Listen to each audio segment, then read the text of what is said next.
ఎంతో మందికి అక్టోబర్ 21 తర్వాత ఎంతో మందికి ప్రాజెక్టు మీద అంతకుముందు ఏదో అద్భుతమైన కట్టడాలు టూరిస్ట్ పాయింట్గా ఏదో పేరున్న ప్రాజెక్టులు జరిగిన అక్టోబర్ 21 సంఘటనతో యావత్ ప్రజలు ఉలిక్కిపడడంతో పాటు దాని ఎన్నో అనుమానాలు వచ్చినాయి. ఈ సంబంధంలో ప్రభుత్వం చేంజ్ అయిన తర్వాత ఉత్తమ్ కుమార్ రెడ్డి గారు ఇప్పటికే 2-3 సార్లు రివ్యూ చేసుకుని మళ్ళా ఈరోజు రివ్యూ పెట్టడం, దీని మీద ఏంది విషయం అని ప్రాజెక్టుగా తెలుసుకోవడం చాలా సంతోషం. వారికి ధన్యవాదాలు తెలియజేసుకుంటూ, అలాగే గౌరవ మంత్రివర్యులు శ్రీనివాసరెడ్డి గారు, గౌరవ మంత్రివర్యులు ప్రభాకర్ గారికి, వివేక్ భాయ్ గారికి, జీవనన్న గారికి, ఈఎన్సీ గారు ఒకటే ఈఎన్సీ గారు నాకు ఒకటే 2-3 క్లారిఫికేషన్ ఎక్కువ నేను స్పీచ్ చేయదలుచుకోలేదు. మాకు మొత్తం ప్రాజెక్టు గురించి పూర్తిగా ఐడియా ఉన్నది. ఎందుకంటే 2004 కాళేశ్వరం ప్రాణహిత చెవుల్లో మొదలుపెట్టినప్పుడు కూడా నేను ఇరిగేషన్లో మీ అన్ని సబ్జెక్టులో కూడా అప్పుడు నేను గౌరవ అప్పటి ముఖ్యమంత్రి ఎవరిళ్ళు నన్ను ఇన్వాల్వ్ చేసి ఆ ప్రాజెక్టులో విజిట్ పంపించును. అసలు తొమ్మిడిగట్టి దగ్గర మీరు కట్టడానికి అప్పుడున్న గవర్నమెంట్లో సబ్మిట్ చేయేది 3,000 ఎకరాలు చిల్లరనే. అప్పుడు కన్విన్స్ చేసేదానికి అవకాశాలు ఉండే. ఫడ్నవీస్ గారు ముఖ్యమంత్రిగా ఉండే, అంతకుముందు ఆయన ఎగనైజ్ చేసినప్పుడు ఆపోజిషన్ లీడర్ ఉండే. గవర్నర్గా విద్యాసాగరరావు అప్పటి ముఖ్యమంత్రి కేసీఆర్ గారికి దగ్గర బంధువు ఒప్పించి ₹1 కోటి ఎకరానికి ఇచ్చిన తుమ్మడేటి దగ్గర 152 కట్టితే గ్రావిటీతో entire project up to Chevella Vikarabad వరకు ఇప్పటి వరకు 8 ఇయర్స్ బ్యాక్ ఈ ప్రాజెక్ట్ కంప్లీట్ అయ్యి ఒక 38,000 అన్నాం, ఇంకో 20,000 కోట్లు పెట్టుకుంటే మొత్తం కంప్లీట్ అవుతున్నాయి. అంటే ఈ వాంటెడ్లు చేసిందా, అసలు ఇంజనీర్స్ ఏమైనా అడ్వైస్ తీసుకున్నా, లేకపోతే కేసీఆర్ గారు ముఖ్యమంత్రిగా ఆయననే చీఫ్ ఇంజనీర్గా డిజైన్ చేసిందా, ఇది అసలు ప్రజలకు తెలియాలి. అసలు ఇది ఎవరైనా కిందికి పోయే గ్రావిటీకి పోయి కింద పోయే వాటరు కింద 3 బ్యారేజ్ కట్టి పైకి తీసుకొచ్చి కిందికి వదిలిపెట్టడం అదొక తుక్కులకు చర్య. అది ఇంకా మీరు రాండాం ఇంకా కిందికి పోయి పోలవరం దగ్గర కట్టి మళ్ళీ 3 బ్యారేజ్ కట్టేవాళ్ళు. మీరు ఏంది పని అది? మీ ప్రజెంటేషన్ చూసిన తర్వాత మీరు ఈఎన్సీగా ఉన్నారు, ఎస్సీలు ఉన్నారు, సిఈలు ఉన్నారు, హరిరామ, మీరు అప్పుడే లీవ్ పెట్టి వెళ్ళిపోవాలి. మీరు యాక్చువల్గా నేను ఐఎమ్ ఆస్కింగ్ స్ట్రేట్ క్వశ్చన్. ఇది మీ గవర్నమెంట్ అంటే అప్పటి గవర్నమెంట్ అయినా ఇప్పటి government we are the custodian of the public property, public money. వాళ్ళని కాపాడాలి మేము. ఏం పిచ్చి ప్రాజెక్ట్ ఇది? ఏం చేసింది మీరు? ఇవాళ పియర్ కిందికి 1.2 మీటర్లు 5 మీటర్లు దిగింది. అది దాన్ని రెక్టిఫై చేస్తుంటున్నాను. అన్నారం కింద బ్యారేజ్ ఉన్నది. ఎప్పుడు ఎంత ఫ్లో వస్తుందో తెలియదు.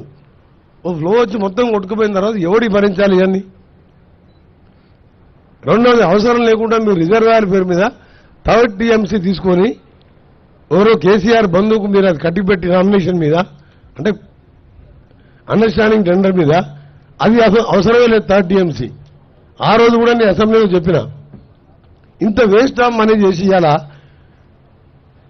ఎస్ఎల్బీసీ టన్నల్ లాంటి ప్రాజెక్టులు, గ్రావిటీతో వచ్చే ప్రాజెక్టులు, పాలమూరు రంగారెడ్డి, కల్వకుర్తి, నెట్టెమ్మాడ, భీమా, ఇవన్నీ కూడా మేము మొదలుపెట్టాయి 30% ఉన్నాయి.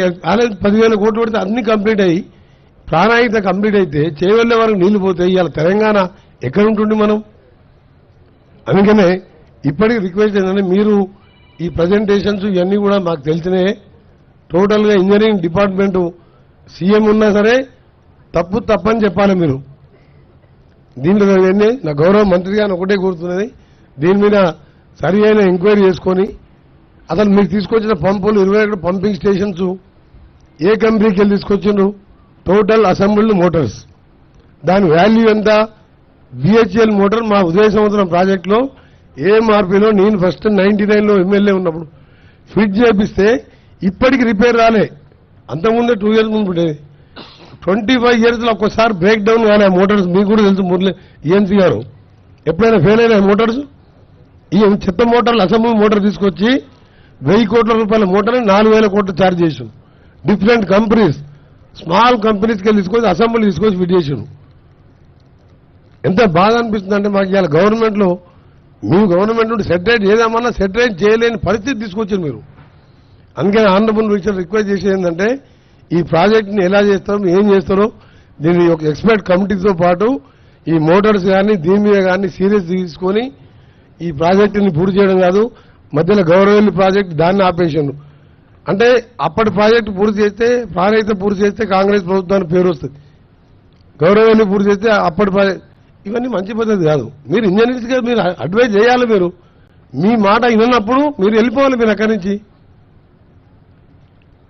ఇవాళ మీరు బస్వాపూర్ అన్నారు, కొండపోచమ్మ నిండింది, మల్లన్న సాగర్ నిండింది, 10 గండిపేటలంత కెపాసిటీతో 54,000 ఎకరాలు చేసిండు. దాని కింద ఆలేరు, బస్వాపూర్, భువనగిరిలో మాకంత డ్రైనేజ్ వాటర్ వస్తుంది. ఫీడర్ ఛానల్ తోటి మీరు ఒక 2 లక్షల ఎకరాలు నీళ్ళు వస్తుంది. మొత్తం 97,000 ఎకరాలు చూపించింది మీరు. మళ్ళీ 3 టీఎంసీకి టెండర్ పిలిచిండు, వానికి కూర్చోబెట్టి పని చేపిస్తున్నారు. మన నిజాం సాగర్ లిఫ్ట్ అంటున్నారు. గ్రావిటీతో కిందికి పోయే నీళ్ళకి ఎందుకు వెళ్ళలేదు మీరు? So I want to know point. Honourable minister కూడా చెప్తుంది, నిజంగా ఈజీ మినిస్టర్ గారు. కొండపోతే ఎప్పుడు నిండా ఉంటుంది. ఒక జస్ట్ ఫామ్ హౌస్ తప్ప ఎక్కడ పోవు నీళ్లు. I'm not criticising any government. ఆ గవర్నమెంట్ అయిపోయింది, దాని గురించి మాట్లాడదు. మాకు బాధ అనిపిస్తుంది, ఎప్పుడు నిండా ఉంటుంది. కిందికి ఒక 400 ఎకర్స్ పోతుంది, 1 ఎకరా నీళ్ళు వస్తుంది దాని మీద. ఇప్పుడు నిజాం సాగర్ లిఫ్ట్గా మొన్న టెండర్లు పిలిచిండు. నేను ఇవాళ వచ్చింది కూడా మీ పర్మిషన్ తీసుకొని ఇవి తెలుసుకోవడానికి. నల్గొండ జిల్లాలో ఎన్నో 4-5 లక్షల నీళ్ళు ఇచ్చాయి. సరే ఇంత ఖర్చు పెట్టినావు, ఏం చేసావు? What is the benefit? ఎకరానికి 10-12 వేల రూపాయలు ఖర్చు వస్తుంది రేపటి మీద.